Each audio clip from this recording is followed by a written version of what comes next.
UNP activists point out that the current members of the UNP Leadership Council are individuals who obtained a lesser number of votes than their fellow candidates at the previous general election.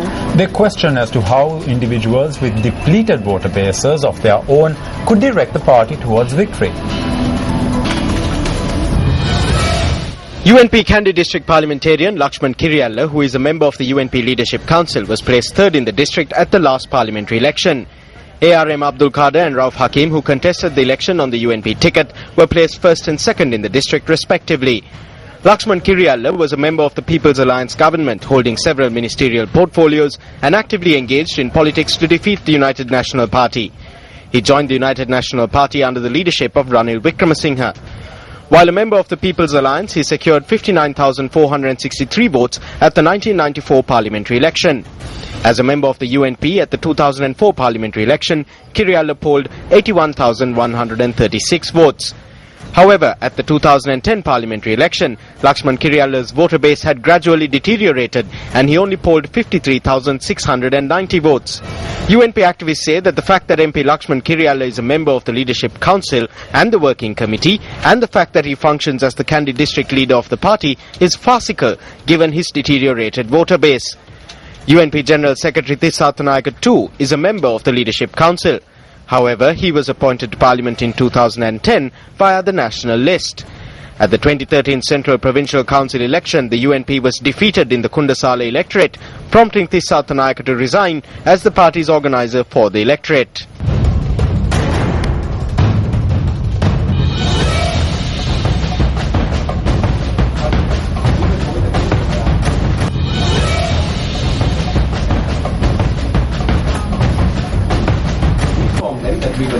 Chief Opposition Whip Parliamentarian John Amaratunga, accompanying President Mahinda Rajapaksa on the official visit to the Middle East, has caused a stir within the party and among party supporters.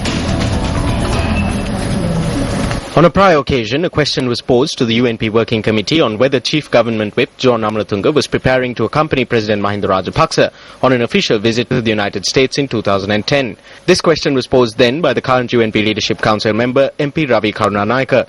Chief Government Whip MP John Amaratunga, who has functioned as the acting opposition leader on many occasions, was part of the delegation that departed Sri Lanka, accompanying President Mahinda Rajapaksa on state visits to Jordan, Palestine and Israel on the 5th of January. MP John Amaratunga, who is one of the most senior parliamentarians from the United National Party, is not a part of the party's Leadership Council. Party supporters questioned whether MP John Amaratunga is accompanying the President on state visits and building close political relations with prominent persons in the government because he is disillusioned with the UNP. As such, will Chief Government Whip John Amaratunga too abandon the UNP owing to disillusionment with the prevailing leadership?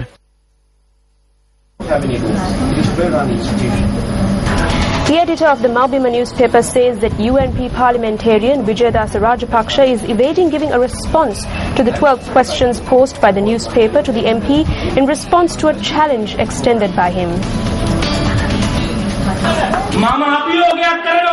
I extend a challenge. Accept this as an invitation or as a challenge. Will the heads of Maubima reveal who it was that paid 784 million to Prabhakaran during the 2005 presidential election?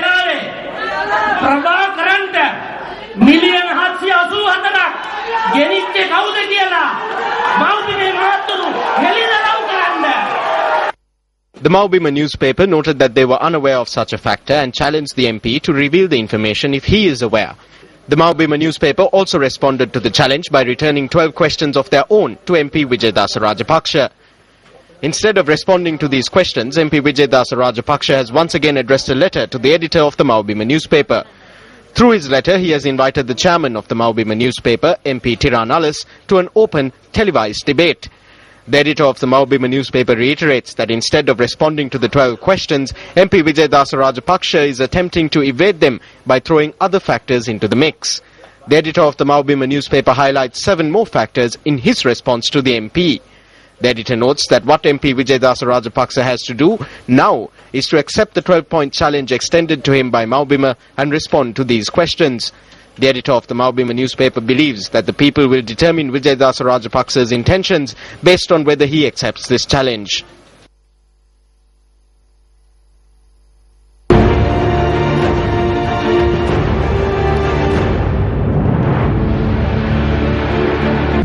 වෙනම ගමනක් ආරම්භ කරලා තියෙනවා. මම මේ අවස්ථාවේ කරමින් ඉන්නේ විපක්ෂයේ බලවේගයක් ගොඩනගමින් සිටින එකයි. ඇත්තටම මොකද්ද මේ පොදු අපේක්ෂකත්වය කියන්නේ? යම් කිසි ප්‍රමාණයකට දුෂ්කර වැඩක්. නමුත් ඒක කළ නොහැකි වැඩක් නෙවෙයි. පුරවැසියන් කියනවා විපක්ෂයේ ඒ වගකීම ඉටු වෙන්නේ නැහැ කියලා. එතෙන්දී මම හිතන්නේ පුරවැසියන් ඇඟිල්ල දික් කරන්නේ විපක්ෂයේ තියෙන ප්‍රබලම දේශපාලන පද්ධතිය. Well, you can watch more of the views expressed by Sarath Fonseca on our special segment Newsline on the main news bulletin at 10 o'clock tonight on our sister channel, Sirasa TV. In the meantime, UNP parliamentarian Sajith Premadasa attended an event in the Walasmulla area today. The event was organised to present loans to women in the Nathuwala area in Walasmulla under the Janasuwa project. පලස්තීන තාරකාව කියන ජාතික සම්මාන. Casting aside all difference, we congratulate the President for being presented with the Star of Palestine. At a time when the President was presented the Star of Palestine, there's a group in our country that needs to be given a number of awards. We need to find out who the ethanol star is. Today, 16,000 litres of ethanol were discovered. Ethanol that was imported illegally has been exposed. There are other awards that need to be given. Who is the drug star? We need to find out the star who created the Noracholi plant that hasn't been working continuously for 2 weeks. Norochcholai තාරකාවිය කවුද කියලා හොයාගන්නට අපිට ලොකු ආසාවක් තියෙනවා.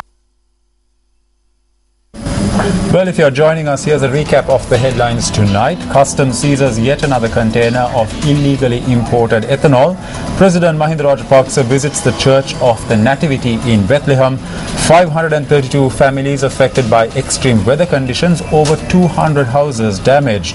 OIC of the Valampitiya police charged with possession of heroin further remanded. And revelation that the National Olympic Committee's fixed account contains 41 million rupees. And now on to some local news in detail. The Government Analysts Department had determined that the fire that destroyed a line of shops on Bodhiraja Mawatha in Petta was caused when an animal, possibly a rat, had attempted to remove the wick of a lit oil lamp in one of the shops. A statement issued by police headquarters this evening notes that the report of Government Analyst WDGS Gunatilaka and Deputy Analyst A. Valianga was received today. According to this report, the fire was probably caused when a small animal, possibly a rat, had attempted to remove the wick of a lit oil lamp in shop number 77, causing the lamp to topple. 104 shops on Bodhiraja Mawatha in Petta were engulfed in the flames on the 6th of December last year. Now on to some business news. Ajit Nivad Kabral, the governor of the central bank, says that key personnel at the CBSL and the Employees Provident Fund team have been the victims of political potshots. The central bank governor made this statement at a panel discussion held in Colombo yesterday. A panel discussion on the central bank roadmap for 2014 organized by the Ceylon Chamber of Commerce was held in Colombo yesterday. A comparison of the EPF performance with other managed funds confirmed that the EPF has done better than many other privately managed funds, and the central bank has been able to generate very high returns to the members as a result of the prudent management techniques that have been employed, and that is why sometimes our key personnel as well as our team is rather concerned about some political pot shots that have been taken against them, which is very unfair. And I made this point at the last meeting as well, and I want to make it again, that these are not in the best interests of the institution as well as in the best interests of the country. No institution can have every single investment going right. If you take a bank, when the bank invests money, there will be some which will go bad. There will be some bad debts as well, where nobody pays at all. But does that mean that the bank's management is at fault? There is a risk element, and that risk element has to be factored into, and you assess the performance based on entire portfolio. That is the way that you do business in your own corporations and in your own companies. I have been in the private sector for 32 years. That is the way we did business in the private sector as well. And I must say that some of these allegations are extremely unfounded, and it's best that those are not made, because those have a very bad taste attached to those as well. Just a reminder, you can follow the stories we add on the bulletin by simply logging onto our website www.newsfirst.lk. You can post your comments on the stories that we are following at Newsfirst. You can also like us on Facebook and follow us on Twitter.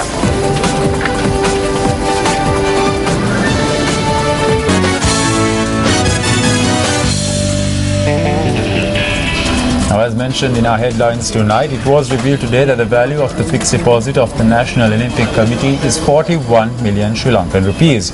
In the meantime, addressing the media today, Secretary to the NOC, Maxwell De Silva, said that over 29 sports regulations required amendment.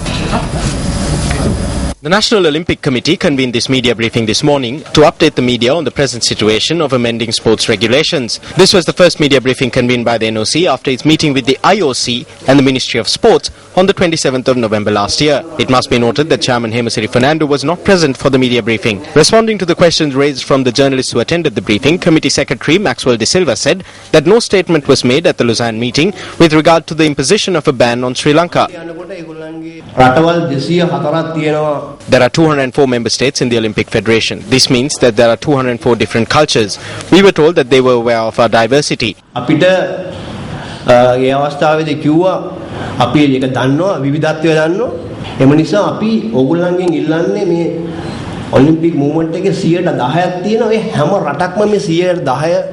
Every country is required to maintain that. There is no change that can be made. That is why there is no political interference. It is important that autonomy and accountability is maintained. Accountability. The Vice Chairman of the Olympic Committee, Rohan Fernando, said that all transactions of the committee should be transparent. When queried, the Vice Chairman said that close to 1 million rupees is received from foreign funds for the maintenance and administration of the Olympic Committee. In our financial administration, we have deposited all the money in interest-bearing accounts. There is close to 41 million rupees. This is deposited in several accounts.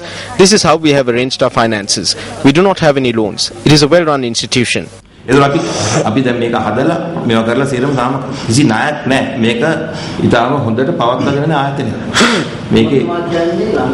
what you are saying is that the NOC is not functioning as an investment company. It is not an entity that invests money and collects the interest. That is the certified truth. Of the 41 million, there is 33 million. The funds are used for different programs. Before wrapping up the news, we take a look at another local story. Police media spokesperson SSP Ajit Rohana says that over the past 3 years, over 180,000 kilograms of cannabis was seized during raids conducted in a number of areas across the island. He added that over 100,000 persons were arrested by the police. According to the police, Tanamalbila is one of the hotspots for cannabis farming. Another identified hotspot is the Lunugambera Forest Reserve that is located on the border of the Monragala district. The police added that cannabis is mainly farmed within national forest reserves and surrounding areas. On Saturday, a suspect was killed in a shootout with the Special Task Force when the STF carried out a raid in a bush close to the Kuduoya in Tanamalvilla. The police said that they identified 4 plots of land used for cultivating cannabis. Meanwhile, 5 such farms with over 800 million rupees worth of marijuana were discovered in the Bohindagala and Lunugambera forest reserves yesterday. One suspect was arrested while several others fled the area. The stash of cannabis was destroyed within the farm itself as it was difficult to be transported. And that's a wrap of your primetime news. Thank you for joining us. For the Newsfirst team, I'm Nicola De Zoiza. And I'm Shen Silva. Take care and good night. News First at 9.